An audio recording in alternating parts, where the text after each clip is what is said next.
What's up, everyone? It's Q from Retro Q Gaming. It's Friday night, Forever Alone Friday, as usual.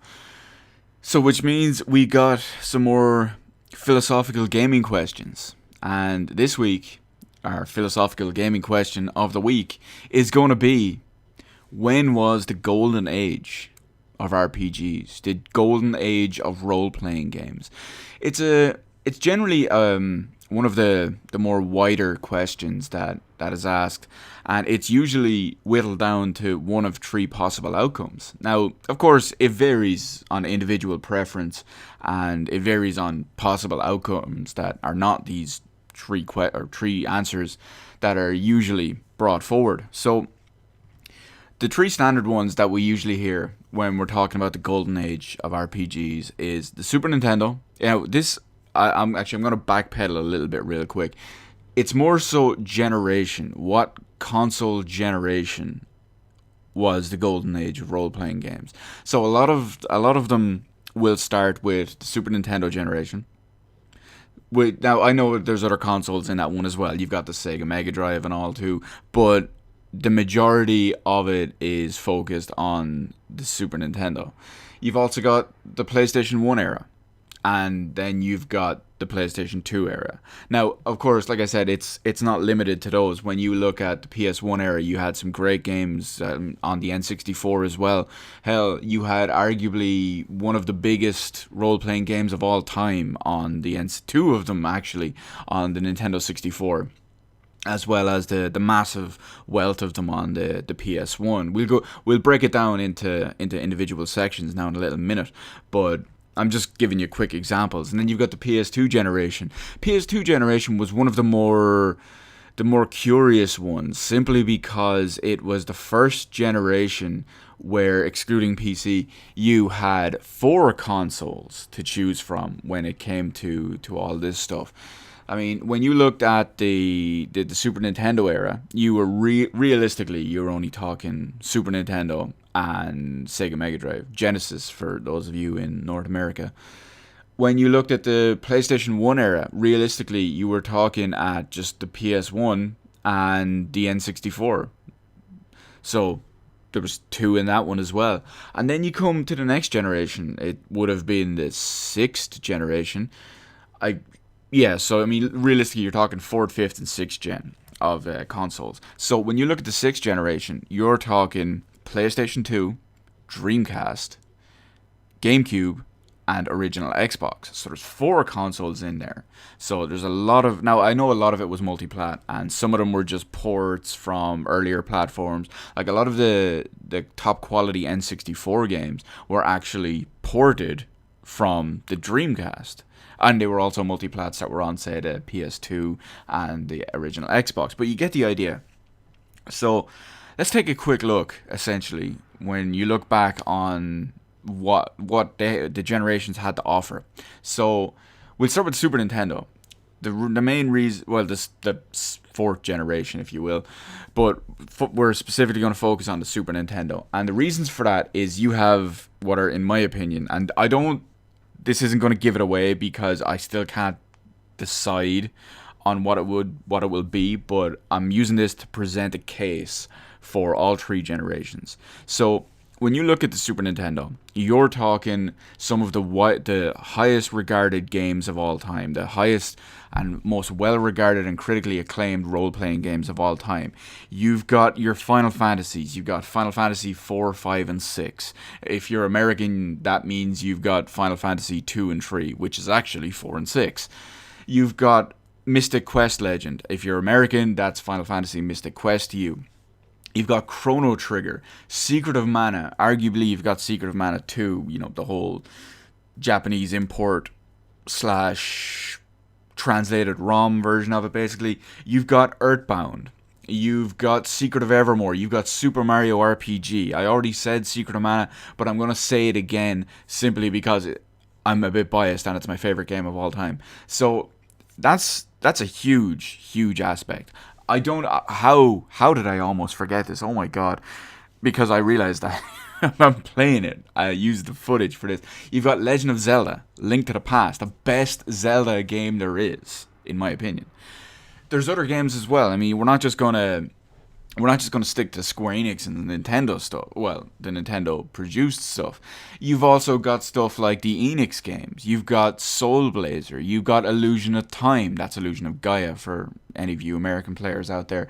And you've got Terranigma, which is something that's usually kind of coveted by the American players because, strangely enough, it actually didn't release in America. Now I know you can import it and play it and download ROMs and stuff, but I just think that's kind of crazy because I know there was a few of these games that actually never launched in certain territories. There's the games like Terranigma, which never released in the US. You've got, say, Super Mario RPG, which up until the Wii U Virtual Console release at Christmas was never released in Europe. Chrono Trigger back in the day was never released on the Super Nintendo in Europe. So you've got the idea, and that's not to mention some of the other games that never made it outside of certain countries as well, or just had limited releases. Let's look at, say, Star Ocean, Bahamut Lagoon. You get the idea. The sheer amount and volume of these games, mostly produced by SquareSoft, to be completely fair with you, I think one of the things that made these games on the Super Nintendo and just the fourth console generation in general, they brought role-playing games and adventure games. Now, some people argue, oh, Legend of Zelda is not an RPG, it's an action game, or it's an adventure game. No, it's to me, it's a role-playing adventure game. So, when you look at all that, first off, you were coming off the back of the 8-bit era. So the graphics were obviously a massive improvement. And some of the technologies they could put in and the improvements that were gone based on like technical and hardware limitations. So what they could actually add in with the Super Nintendo versions were a massive step forward. And it was a massive improvement in so many different ways. And the fact is that because of the sheer amount and volume and quality of these games, these role-playing games on the Super Nintendo, it felt like the world was getting an actual proper sampler of what the genre had to offer. So and like I said a second ago as well, with the quality added to the sheer amount of these games, the world is finally seeing what the genre had to offer. And even to this day, a lot of these games are still highly regarded for not just nostalgic reasons, but some of the actual gameplay mechanics are still valid to this day. Look at Square Enix's new game that they put out pretty recently, I Am Setsuna. It's heavily influenced by Chrono Trigger. So obviously, a Chrono Trigger, a game released on the Super Nintendo, is still having a massive influence on game development today. So you can definitely see why this is out there. Some of my favorite games of all time, my favorite role-playing, not just my favorite role-playing games, but just some of my favorite games of all time are role-playing games from the Super Nintendo era. Like I said a few minutes ago, Secret of Mana is my favorite game ever. So that is definitely part of the reason. Chrono Trigger, Secret of Mana 2, I'm not going to try butcher the Japanese pronunciation of it. It's all there, as well as some of the other games that I've mentioned previously, but I'm just not going to say in my top 5 or whatever. So you get the idea. So I can definitely understand why someone would possibly pick the Super Nintendo as their golden age of role-playing games. And then let's move forward a little bit. So the PlayStation 1. Now, the PS1 era, like I said, there's obviously the Nintendo 64 factored in here too. I know one of them was a 32-bit console versus the other being a 64-bit console, but they were in the same console generation, which is the most important thing that this factors into. So you're looking at the N64 straight up, okay? The N64 had The Legend of Zelda, Ocarina of Time, and The Legend of Zelda Majora's Mask. Two of the most highly regarded role-playing games of all time. So, regardless, there's a bunch of other Japanese RPGs also on the Super Nintendo, the Nintendo 64. One of them being one of the worst games I've ever played, funnily enough. I was going to say Super something there. Holy Magic Century on the Nintendo 64 was one of the worst games I have ever played. And I just completely forgot about that up until I started thinking about this video recently. So it's not all, I mean, like every genre, there are ups and downs, you know. But obviously, the Zelda games, high quality, exceptionally high quality, extremely well regarded and well received over over just history, and the fact that they even remastered them essentially for the 3DS and sold pretty well on there, it gives you an idea which of how well these games are regarded over all this time, and after all this time, I should say. And then you look at say the PlayStation 1, and obviously the PlayStation 1 had a massive library of not just JRPGs but just RPGs in general. You had games like Final Fantasy VII, a landmark game in just gaming history. For the simple reason is it combined everything that made Final Fantasy games great with open world, not just an open world, because I realized some of the other ones had it in before it, but it had a 3D world, not just an overworld, but the actual in-game and graphics. I know the backgrounds of the individual places were kind of like a pastel painting style. It was like a kind of a static 2D environment, but you get the idea. It was in 3D.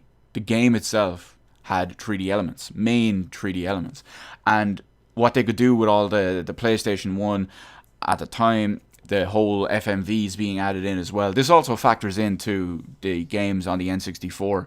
The fact that they could all bring in 3D graphics, 3D exploration, 3D worlds, to an extent, to some of them 3D video with FMVs, better quality sound. It was all there. So we'll go back to the PS1 games. You've got your PS1 games. You've got the Final Fantasy series, Final Fantasy 7, 8, 9. Obviously, they ported over 1, 2, 4, 5, and 6 as well. They also ported over stuff like Chrono Trigger and that too. You've also got games like, say, Grandia, The Legend of Dragoon. Let's try that one again. The Legend of Dragoon. For some reason, I kind of slurred my words together on the first one. You have, wow, I'm actually drawing a complete blank at the moment. You've got games like Chrono Cross, Xenosaga. You have other games that kind of are half and half, that maybe blur the lines a little bit. You've got games like Vagrant Story, Parasite Eve 1 and 2, Vandal Hearts. Some of them are kind of 50-50. You take into consideration, say, Vagrant Story or Parasite Eve 1 and 2, you look at those games, they're kind of half turn-based action games with RPG elements. They're actually also, all three of them, made by Squaresoft. So you get the idea. You know what they're factored in. They're branching out a little bit. And I realize there's going to be a couple of games that I'm just trying to think off the top of my head from what's upstairs in my own collection. There's obviously games I'm forgetting. And some of these games go on to have massive series, and some of them are very, very well regarded. So you can understand why all that is. But I do think what played a massive part of it is that not only there's the quality of some of these well-established series, there's the quality of some of the new series that were just brought out because of the power and technology capable on these platforms at the time.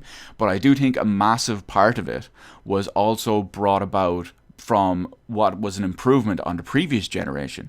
The main thing of that being improved graphics, 3D graphics, as well as a better 3D open world that was available because of the power of these consoles. And that brings the end of the part of the 5th generation, so we'll move on to the next one. So we're up to the 6th generation of consoles, which factors in the Dreamcast, the PlayStation 2, the OG original Xbox 180, or whatever you want to call it. I affectionately call it the OG Xbox 180. And the Nintendo GameCube. So that's 4 consoles, 4 platforms to pick this genre of games, and there's so many spread across all 4 of these platforms that it's just crazy. So this generation has an advantage.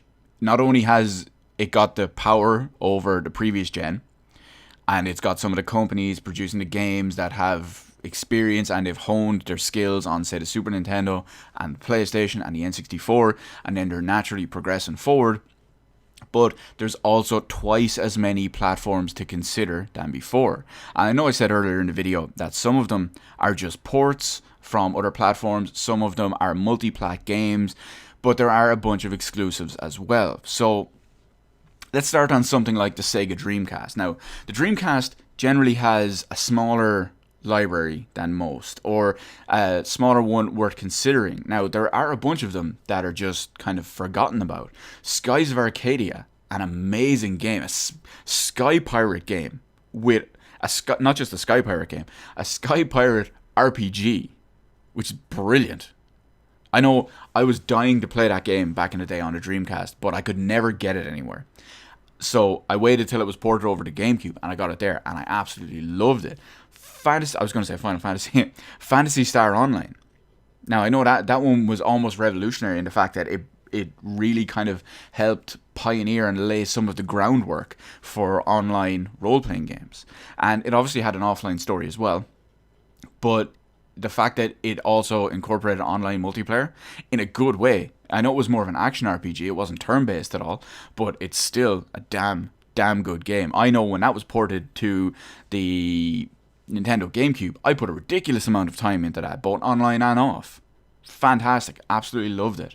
Grandia 2, big sequel to something that was brought out on the PS1, also an amazing game. So there's definitely a wide variety from different companies because of who make, say, whatever game, not just Grandia in this case, and the kind of style they focus on. Because remember, at the start of this video, I know I started talking a lot about JRPGs, but I said the golden age of RPGs, not just Japanese role-playing games, just general role-playing games. So there's a bit of a big difference there. So that's just there's main other ones too. You've got first party ones from Sega on the Dreamcast, like say Shenmue and Shenmue 2, also regarded as some of the most influential games of all time. Completely understand why. And you've some of the lesser known ones as well, like Time Stalkers. I don't know if anyone's ever played Time Stalkers. I'm sure some of you out there have, but I remember grinding for ridiculous amounts of time on Time Stalkers. No pun intended, Time Stalkers. And it was really strange because of the mechanics and all used in it. Basically, everything was reset to level 1 every time you left a dungeon. So that was a different take on usually what we wouldn't see in role-playing games, both on that generation and of previous generations. Then you look at the Nintendo GameCube. So it did have a lot of Dreamcast ports. You had Skies of Arcadia Legends, which was an improved version of Skies of Arcadia. It added in a little bit of new content, and it obviously brought it over onto the GameCube. So that was a great place to start. You had The Legend of Zelda, which is hands down, it's a given. Some people didn't like Wind Waker too much. Some people just didn't like the gameplay. Some people didn't like the art style, which was the cel shaded style. I loved both of them. Now, sure, it's not my favorite Zelda game, but it's definitely a quality Zelda game. I remember playing it for the first time, and I absolutely loved it. I sank a ridiculous amount of time into it in the first week. You've got more unconventional role-playing games as well. Some people might define this one as a simulator game versus a role-playing game, but I'll throw it out there too anyway. So some people consider Animal Crossing, which started out on the GameCube. Now, you could argue that there was the whole N64 possible Japanese release, but is it the same thing? I know it started development on it. I can't remember off the top of my head if it actually released in Japan on the GameCube, on the N64. But it was introduced to the world on the GameCube, and that's where everyone knows where Animal Crossing started. You have a bunch of other games. You got Final Fantasy Crystal Chronicles as an example. Brilliant multiplayer game, little bit repetitive. Graphics were fantastic at the time. There's another game that has it's another series actually, which I'll probably butcher the name, but I believe it's Baten Kaitos, I'm not sure, which I remember playing a little bit of, but I remember being really good, really colourful, and the areas were just great to explore. I don't remember much of it other than that, to be honest. But here's another one that I have to factor in, and there's a reason for this, because some people will probably get kind of pissed off at me that I never mentioned it back on the the Super Nintendo generation. But you have, thanks to the GameCube, is where it really, really took off. You have the Tales of series. So I know they came out before, I would say Tales of Fantasia on the Super Nintendo, but Tales of Symphonia is really what kicked it off to the world, and it kicked the Tales of series off to the world. They're some of the greatest Japanese role-playing games that there is in general, regardless of what platform they're on. Almost all of them, at least in the main series, are fan-fucking-tastic games, and they should be definitely played by anyone who loves role-playing games, especially Japanese role-playing games. So you get the idea. There's a massive series of all of this out there, and and to cover that, that's only 2 of the 4 platforms of this generation, and I've pretty much talked almost the same amount of time on these 2 consoles from this generation as I have on either of the 2 previous generations before. I know that's kind of cheating because there's 4 consoles, but you get the idea. It's just showing that there's a massive variety made by massive amounts of different developers and publishers spread across the different platforms. Some exclusive, some ported later, some never ported and just stayed exclusive, or some of them released as multi-platform. So we'll jump onto the original Xbox next because it's got a much smaller library in the sense of role-playing games. I can't remember too many role-playing games on the original Xbox, to be honest. They did have a port of Shenmue 2, which was actually in English. The Shenmue 1 on the Dreamcast was in English. Shenmue 2 on the Dreamcast was actually in Japanese, and Shenmue 2 on the Xbox was actually in English. So they got the exclusive rights to publish that in America. So that was a big deal at the time, of course, especially because they wanted to have a big name game. Shenmue was a hot topic back then, so they wanted to be able to bring something in, and it's a great entry in just a role-playing game genre, and to have that on your platform is definitely a boon. There was another one as well. It was more of a bit of a smaller one, but still a good game regardless. It was called Sudeki on the original Xbox. Now, it's also available on Steam, funny enough. I haven't gone back to purchase it on Steam, but I remember it being a damn good game and really fun.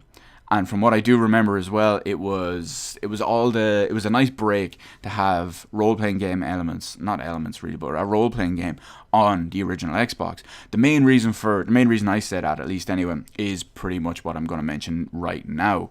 And that is because you can't mention Xbox role-playing games without mentioning the Fable series. Now, I was not a fan of Fable, but it would be an injustice, and I would be doing a disservice to this video if I just completely ignored them.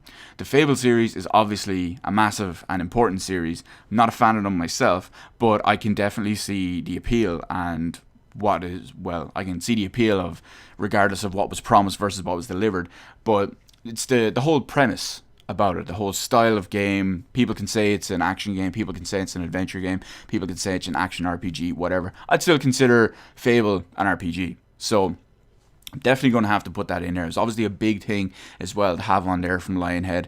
So that was definitely an important entry on the Xbox 180 version of this list in the generation. And then, of course, we've got the PS2. The PS2, which is basically most people's go-to system for role-playing games of this generation.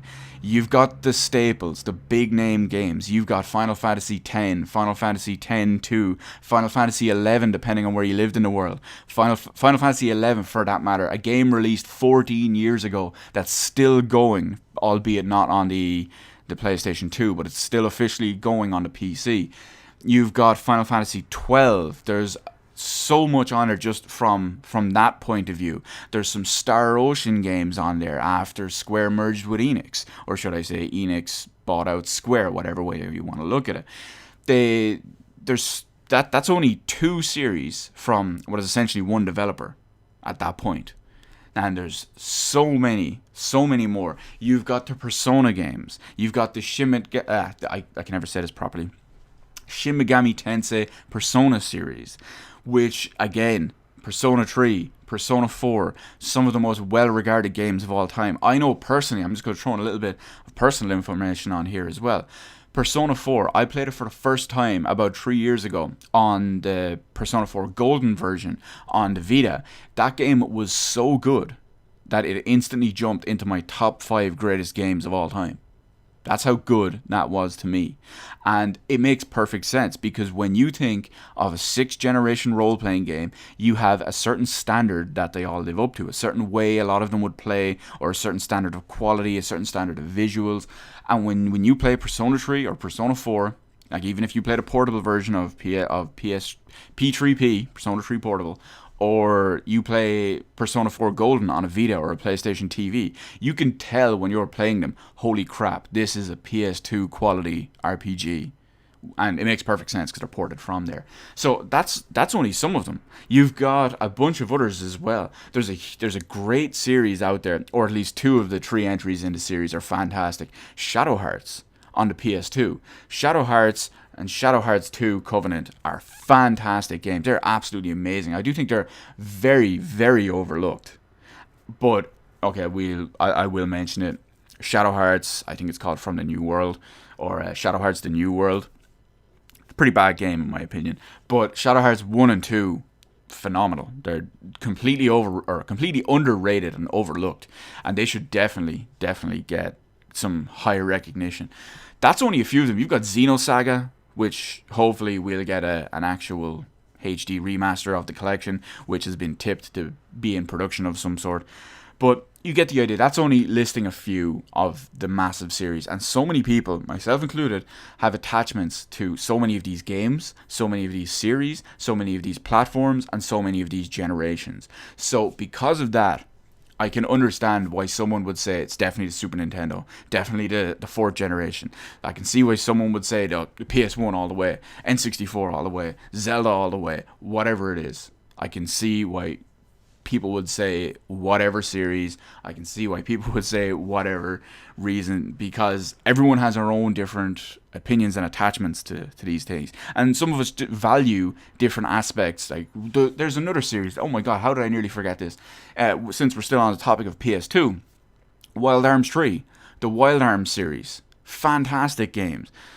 That for some reason that just reminded me of Alundra on the PS1 for some reason. I kind of hated Alundra myself. One of my friends loves it. There's an Alundra 2 as well. There might be more after. Oh my god, how did I almost... Backtracking a little bit more, almost. Breath of Fire. Another amazing series. Breath of Fire 1, 2, 3, 4. Fantastic games.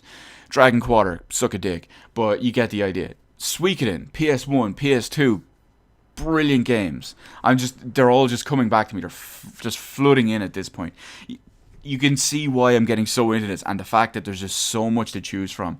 Grandia 3. How did I almost forget Grandia 3 as well? The Tales games also on the PS2. You know what? I'm going to leave it at... I'm going to leave the names at that, because they're just going to keep flooding in at this point, and it's going to keep getting distracted. But you get the idea. Look at how many games, how many series, how many devs, how many platforms that there are to choose from. And at the end of the day, all that matters is, despite what you come to the conclusion of as your own personal golden age of role-playing games, is that there's just so much choice and so much to choose from. And there's so much quality out there for anyone and everyone who wants to find it. And because of that, I'm going to end it up with the fact that I cannot choose which is my preferred console generation, my golden age of RPGs. I just literally cannot choose it. Despite many of them being on a Super Nintendo, it might say top 5, I would feel like I'm doing it an injustice if I was to pick anything.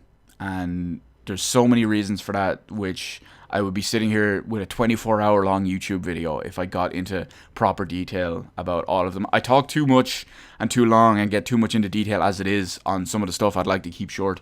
This video has pretty much tripled in what I was originally planning on talking about it for, but that's just a proof of the passion that I have about this stuff and how much I love this, and it's affected my life. So there it is. I'm leaving it at that.